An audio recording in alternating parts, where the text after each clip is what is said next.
All right, so we have kind of a shocking move to happen all of this sudden, in the middle of a Sunday. You don't see big decisions happen then, but Joe Brady, offensive coordinator for the Carolina Panthers, has been fired, which is, I think, a bit of a shock. For one thing, kind of weird timing. Like, why not do this earlier? Why are you doing this literally, you have a bye week. Why are you doing it halfway into your bye week? I think that's a bit odd. And I also just don't love this decision. And there's a reason for the decision. I don't not understand the decision. I mean, the Panthers offense hasn't been effective. It's currently 28th in points per drive. So you have a bottom five offense in the league. All right.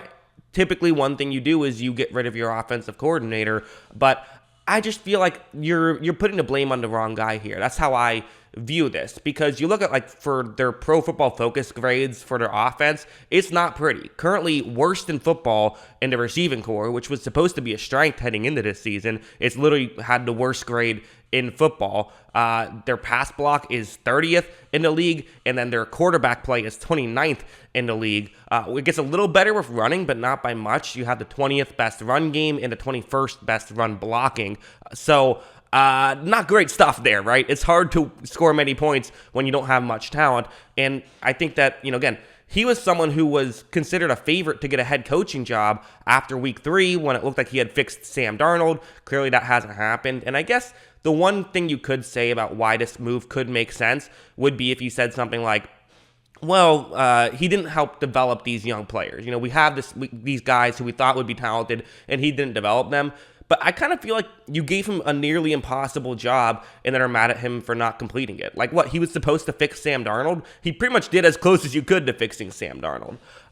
One thing I will also mention is that the league had kind of caught on to his scheme a little bit. They had sort of figured it out. But I would also say that's sort of a natural progression for every, head coach, offensive coordinator, whatever. When you're coming up with a scheme that's starting to work, things go well, then other teams are going to say, what are they doing? How do we stop it? And then you have this natural progression of now you have to figure out how to counterattack their counterattack kind of thing. This happens with everyone, right?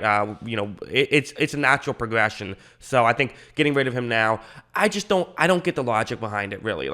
He's the problem? I just don't think that's the case whatsoever. But, I don't know all the details. Maybe there's more behind the scenes stuff, which is why he's been fired. But to me, this just feels like hey, it was the offensive coordinator's fault. Let's, make a scapegoat out of him, which, by the way, if you don't know how that term came to be, apparently, in the olden times, what they would do is they would get a goat and, put all of their sins in the goat, and then that goat was the one that then had all their sins, and they'd, kill the goat or whatever. It really feels a little bit similar to, this. That's what it is with Joe Brady. It's oh, hey, it's not the fact that we chose to have Sam Darnold be our starting quarterback. It's his fault. But again, maybe there's something behind the scenes. Just kind of a crazy move, so I wanted to talk about it. What do you guys think? Let me know in the comments below. Always love hearing from you. And of course, as always, thanks for watching.